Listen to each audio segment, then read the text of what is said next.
He said, you the church, you need to stop doing your thing and asking God to bless it. He said, what you, the church, need to do is find out what God's doing and get on board with what God's doing, because what God's doing is already blessed by God. And that is challenging for you and for me, I'm sure. Not from him, from understanding that it's not a season for you and I to do our thing and trust and hope that God blesses it. It's so easy in leadership and in ministry, and can I be straight this morning, in this great nation, to get told what to do, to read a book of what to do, and to give our attention and affection to something like that, and trust and hope that God's blessing it. In Joshua chapter 6, where Joshua is taking Jericho. Now, I know that where you live, you think it's Jericho. Where you're ministering is definitely Jericho, right? It's the most fortified city. There is no way in, there's no way out. The walls around it, the demonic stuff, all the stuff you're facing, the giants. We all live in Jericho, but I'm talking about real Jericho.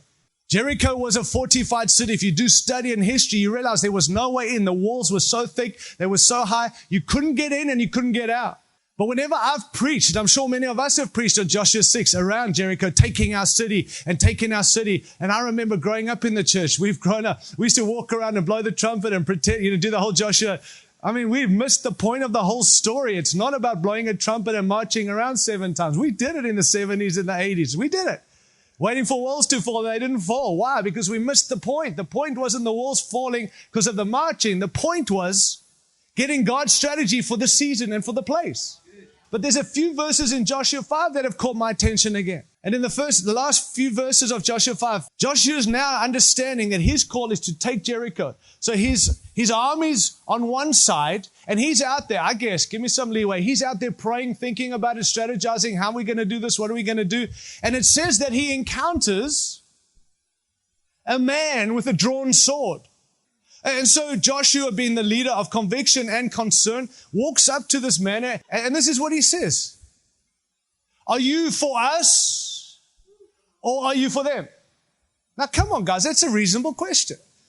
A man with a sword standing there, is he guarding the city? Is he going to fight me? Is he for me? Who is this dude who wasn't there before?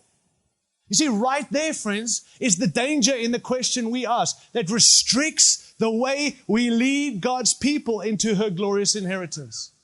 While it makes sense, it's the wrong question. It restricts our walk with the Lord and our leadership. Are you for them or for us? It would have been fair for him to say, I'm for Israel and I'm for you. But he doesn't. What does he say? Neither. Why?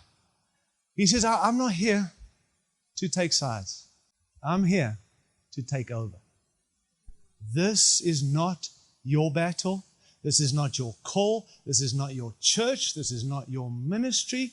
You are on my side. I'm not on your side. Now, this has got to rock some of our theology, because if God be for me, who can be against me? God is with us, who can be against us? But let me tell you this, we're not having God on our side. God is calling us to be on His side.